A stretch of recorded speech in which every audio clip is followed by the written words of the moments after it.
All right. So I want to talk about today who gets to feel safe here.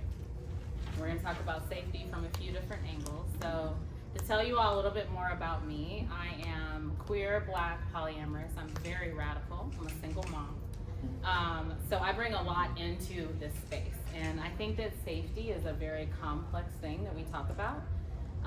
So the way that I see safety look in the community is usually based in consent. But consent doesn't cover how we come into spaces, how we show up at our bars, what organizations we feel like we can patch with. There are a lot of elements to what make people feel like they're a part of this community, and then within this community, there's subsets of this community.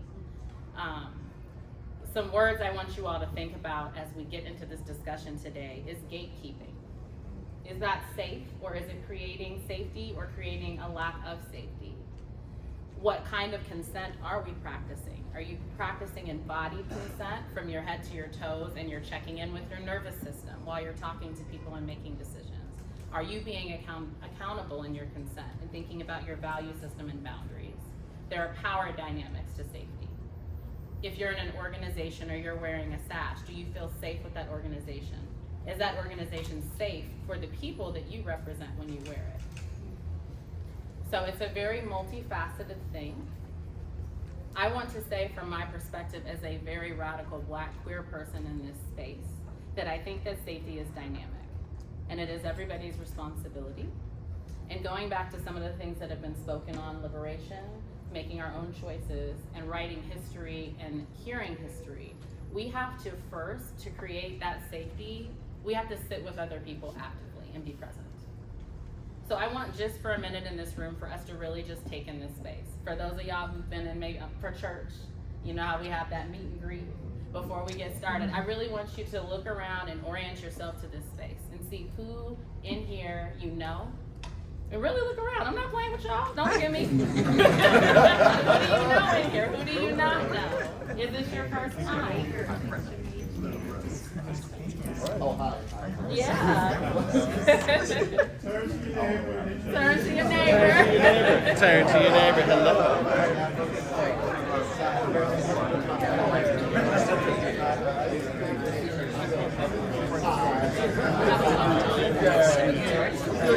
Okay, I'm gonna bring y'all back. So do you all feel how different the energy feels in this room now? Applesauce. Take that in, yeah. So safety is in connection. There's a lot of big words I can throw out, we can talk about, I can get clinical, but what I really want to do today is just be very plain and direct, that safety truly comes from connection. Okay, so we're all humans. We are doing our best to connect, to show up. We are already in an alternative lifestyle doing alternative things. So when I talk about safety, the only way that we can find embodied consent, intersectionality, diversity, all the words you're gonna probably hear from your title holders, is if you actually connect with people.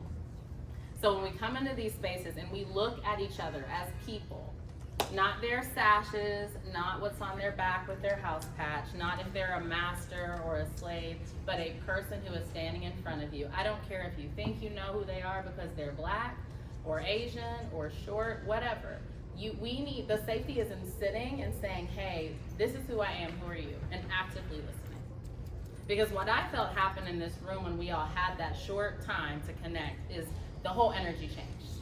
So imagine if we went into our spaces that way in our own community, and we just walked in and we were just open. And if you see somebody not doing that, what responsibility can you take to create that connection?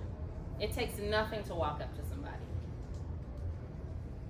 So when we do get to the point of safety where maybe we need to call somebody in or pull somebody outside, that's a lot easier to do if we're seeing humanity in each other. And where that starts is your humanity and dignity in yourself. Do you know what your leather is? Do you know what's important in your identity? Do not shrink for anybody, because guess what? You don't share your body with anybody else. You might have a collar on. I've worn a collar before. But that doesn't mean that you're sharing your physical essence and energy with anybody. So stand up in your own body. Straighten up your spine. Come in the room and be who you are. And when you see people who are shrinking, help them stand up a little bit taller. And I think that if we start with safety there, we can get into all of the fun terms later, but that is going to be the easiest way that we can do some restorative justice in this community. The thing that I'll close with, because you inspired me, so I'm going to remix and go off of it. I had to process what you said. Oral history is very important. So the active listening piece, really hear each other, because when we have things happen, like the HIV/AIDS epidemic, and we lose all these people, and sometimes not all of us are going to write Substacks, right, or stand on a stage and wear a title, but you can listen to somebody, and when we lose them, you might be that light that carries that person because you actually sat down one day and you listened to their story, and you can pass it to other people. And you should walk in your dignity the same way, that every time you share your authenticity with people, when you're gone, because we all know we're gonna die, that's a guarantee, that people remember you and carry you forward, because I want all of you to be the fabric of our history. That's important. So I'm gonna close there.